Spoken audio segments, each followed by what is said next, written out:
What's up guys, Intelitech Studios here, and today we're going to be doing the acquisition video of a new machine. This is the Dyson AirMuscle DC28 Animal. Now, this machine is one that I actually acquired in a lot of machines that I got from my local vacuum store yet again. So you'll see another vacuum save video coming soon, probably, but since I just did one, I want to space it out a little bit more. So I may do some videos on some machines before they show up in that video, but just keep in mind I normally do that anyways. I'll normally do the vacuum saved where I show off all the machines at once and then do separate videos on each individual machine as I fix them up and get them and use them and see how well they work. And this machine is no exception. So this machine, I got this yesterday, and of course the second I start filming a train goes by, and you can hear the whistle in the background probably. But anyways, so I got this yesterday, and this particular machine is, well, it was in the pile that my local vacuum store was about to throw out, including a few other notable machines, which you'll see that. Pretty much the main one is another smart vac. Unfortunately, there was a Decade 800 in that pile that is no longer there, unfortunately, so it seems that one has been returned to the customer, more than likely. So I won't be getting the Decade 800, but that is fine. So this DC28 AirMuscle, it's the legendary Dyson that's known to have pretty good performance in the sense that it actually has a proper height adjustment with proper pile selections and whatnot, but very unreliable. The cleaner head on these is known to go bad, and as these machines are not very serviceable, you're expected to change the cleaner head as an entire assembly, so it's a bit squishy. But either way, I got this one, and whenever I got all the vacuums, I pretty much put them all on the front porch and didn't touch any of them. But the first one that I instinctively brought inside was this Dyson, because I was curious and I wanted to try it out and see what was up with it. And, well, needless to say, I turned it on and it fired right up. There wasn't really that many issues with it. It just kind of went on. And I immediately vacuumed the entire living room and the office and the bedroom with it, and I filled half a bin worth of stuff.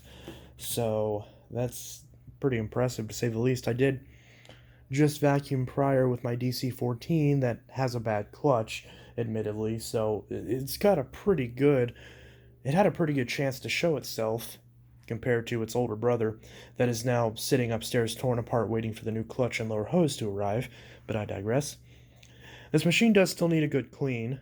There obviously is some cleaning needed to be had. There is some dust all over the place, and you can tell I've been using this the last couple days.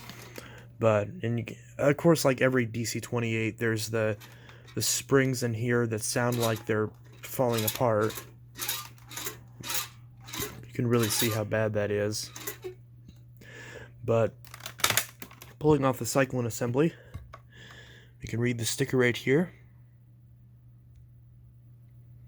All that. And as far as both the filters, I actually can't really remove the second one without removing the first one, so I guess we'll take the first one out. And this is set up a little bit different than it is on the 33 and the 07 and all that. But because I know people love to see the filters when I first get a machine. You can see the inside's covered in dust. The filter looks pretty good, though. That should wash out no problem.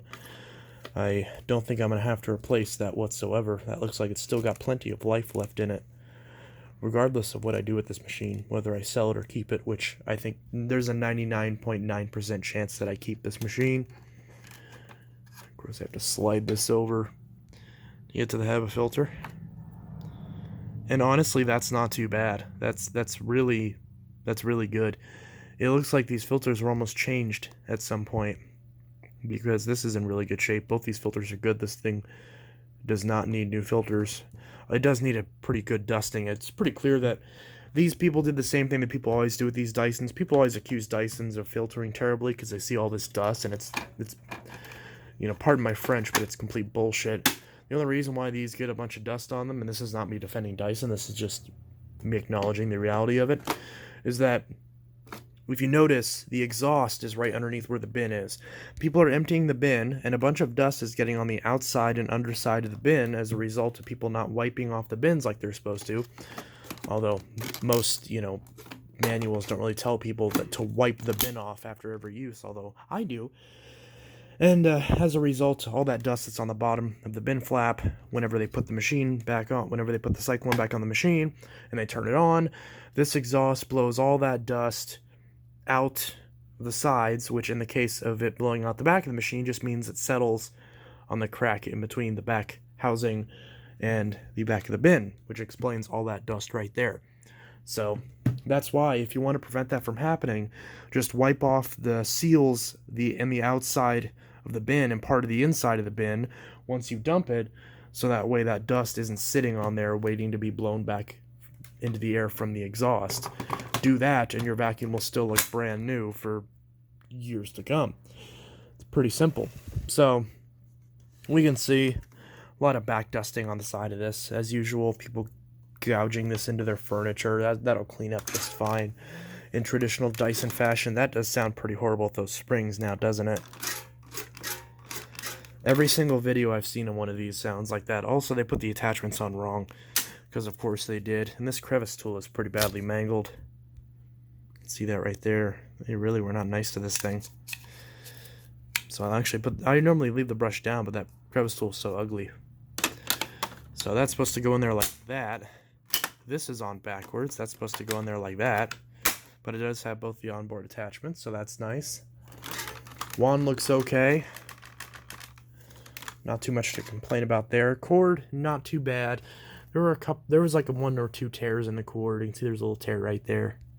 Nothing too major. There's no copper showing. I'll probably just tape it up and leave it on there. It's a personal machine. I'm not going to sell this anyway, so I'm not really worried about it.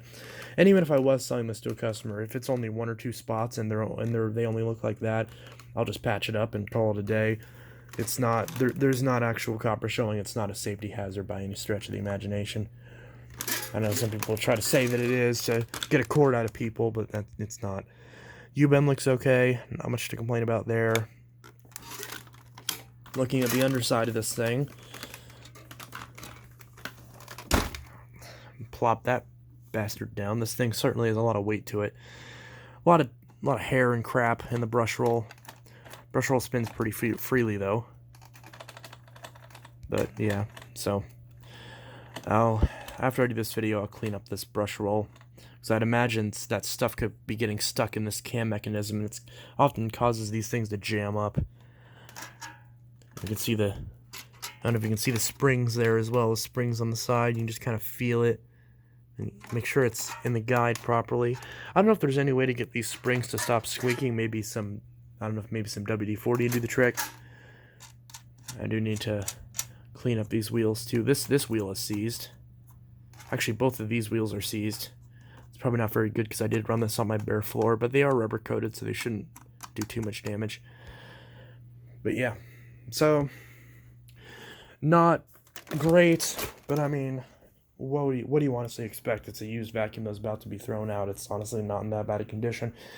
Obviously, I ran the thing, and I didn't discover any bad scents to it, so I had no problem running it in my house. I just sucked up some of those little scent beads.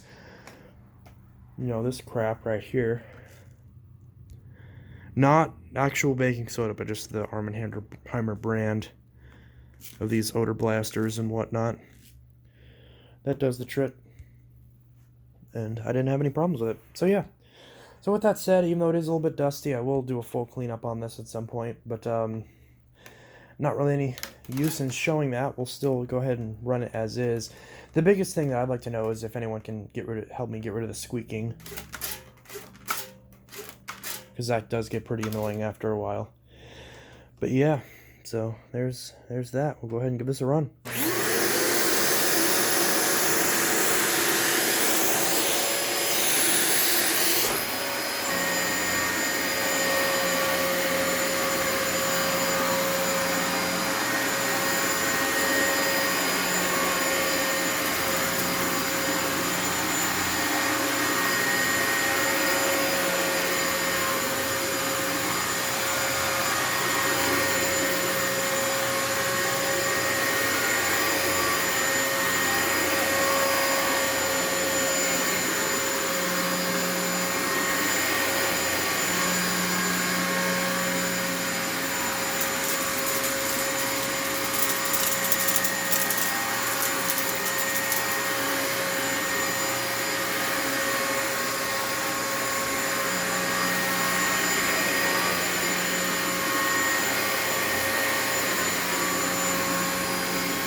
You can see that wind down's a little bit long for my taste. Motor on this doesn't sound too good, but I don't know if that's the motor or if that's the cleaner head. It sounds to me like the noise is coming from the cleaner head, because there's also that like brr, that like clicking noise when it winds down. I don't know if you could hear that. Almost like a clutch noise, which this does have a clutch. It's just not the same clutch that the 14s, 07s, and 33s had. It's a completely different clutch that's much more mechanical, much more complicated, much more computerized, and just needlessly complex in the way that seems really cool when you first unbox the thing 10 years ago, and then once you actually use it, you realize it's over-engineered and needlessly complicated in traditional Dyson fashion. So, in traditional Dyson fashion, I like the machine. It's very nice to use, but as far as actually,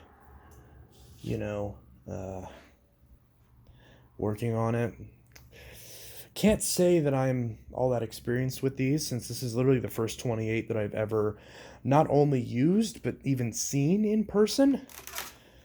And the fact that it's mine is pretty cool, I guess. That the first 28 that I ever see is one that I actually get to keep. I do not remember these at all from back in the day. I know plenty of people did. Plenty of people are like, oh, the 28, it's so cool. I did not remember the 28. I remembered the 18, I remember the 25, and that's about it. Like, by the time the ball series came around, like the DC41 and 40 that became the 65, and the ball animal and animal 2, multi-floor and all that crap, slim ball, total clean, whatever the heck they call it. By that time, it was pretty much all a blur, and I wasn't really paying attention to what Dyson had to offer by that stage, because I was mostly at that time just concerned with legacy stuff like the 18, the 14, the 07, even the 17. So the 27, the 28, even the early 33s were just kind of a blur, and I don't really remember seeing those at all when they were in their prime. Granted, the 27 and 28 were pretty short-lived, so I think I can be forgiven for not noticing them. 27 was on the market for about a year, I want to say. 28 was out for, I want to say, about 2 years. And I think at that point, that's the problems that Dyson had with those machines. I think just kind of emphasized the idea that, okay, we're just going to keep the 33 around for a bit longer. It's a more trusted platform. We're just going to keep that, and then we're just going to slowly phase it out and just focus on the ball machines. And I'm not going to say that was the right call for Dyson to make. I'm not going to say it was the wrong one either. But, something like this, with its ability to clean any surface of carpet and clean it very well, I may add, especially even in the eyes of people who have been critical of Dyson and their ability to not clean very well. This machine certainly, in terms of performance, helps make the Dyson case a little bit better. But that all goes down the drain when the machine breaks and can't really be fixed all that easily. I think the common trait that I have is that Dysons are great to use, they're fun to use, they're high-tech, you feel like you're using something expensive and cool, and me being a high-tech guy who loves computers and modern cell phones and all that stuff, Dysons just instantly appeal to me because of the design and the features that they have and all that. Being a premium machine with that feels high-tech and doesn't feel like the same design being recycled for 20 years like other premium brands that are twice the price of Dyson, not naming any names. But at the same time, this machine, I think, greatly exaggerates the disparity between a machine that's very nice to use, but a pain in the ass to work on. And this takes those two common aspects of Dysons and just exaggerates them even further, because this is a very nice machine to use, despite the fact that it's a very heavy machine. This machine feels like it's about 20 pounds. It has the metal wand, so it's going to be heavier than a 33, and it has a lot more plumbing down there, so to speak, so it's going to be a lot heavier than the 33, which by comparison is pretty lightweight. and I don't have a 27, so I can't really comment on that machine. I would imagine that's about the same as this, but a little bit lighter because the clutch mechanism's a little bit more straightforward, especially on the UK version. But this thing is it's nice to use. It glides across the carpet fairly well, at least when I put it in the high pile mode. The medium pile mode, it gets a little difficult to push, so I use it on high pile mode, even though this is technically a medium-ish pile carpet. But it does a very good job. It cleans very well. It leaves great lines, as you can see. I'm sure many of the people that love seeing the great grooming lines are probably very excited to see this machine on the channel more. But, you know, whenever I cleaned the entire house yesterday, I will say that I think I did discover the reason why this was thrown out, or on the list to be thrown out, and that's because right when I was finishing up my bedroom, like the last couple strokes that I was taking with this machine, the power had cut out for about a second, you know, whenever I was pushing it forward, and then when I pulled it back, it kicked right on.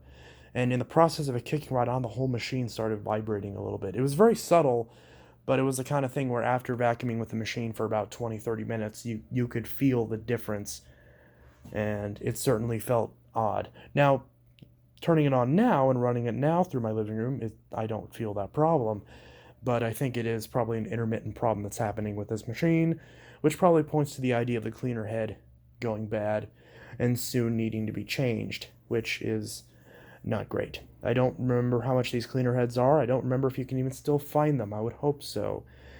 I will register this on my Dyson account and activate my warranty on it, and assuming the previous owner didn't already do that, I should still be able to. And speaking of which, we'll look at the sticker on this unit. You can see some patent stuff. A lot of patents and designs on this unit. You can tell Dyson was pretty proud of this machine. But you can see the top of that sticker that's upside down says 4910. So that's the 49th week of 2010. So this is probably manufactured and purchased as a Christmas gift for a family about a decade ago. But yeah. In fact, it looks like this was purchased at the exact same time that my family purchased the Powerforce bagless that we had back then. Would have been the Powerforce bagless 6584 model. That really does not want to go in. That really does like to not go on very well. By the way, this Cyclone between this machine, the 27 and the 33 are all interchangeable. So if you don't like the purple on this and you want one of these and you want one of the fancier colors, you can grab the Cyclone off a 27 or a 33. If you have a red one, a white one, a blue one, a yellow one, whatever you want, whatever you can find, you can swap those over. Or heck, if you just want to swap the top piece over, you can do that as well. I guess there'd be no point. Might as well just swap the whole thing, because obviously swapping that wouldn't make much sense. But yeah, that's the Dyson AirMuscle DC28. Looking at this sticker again. Dyson AirMuscle, Dyson's most advanced cleaner head technology, engineered to pick up more dirt. DC28 Animal. AirMuscle technology removes embedded dirt and pet hair, fingertip controls, 4 floor settings, pet hair pickup, powerful pet hair removal, easy high reach, 17 feet, quick draw wand and hose, 5-year warranty. I will say, because I was briefly using this to clean out that smart vac that you just saw in the background, this thing has way too much suction.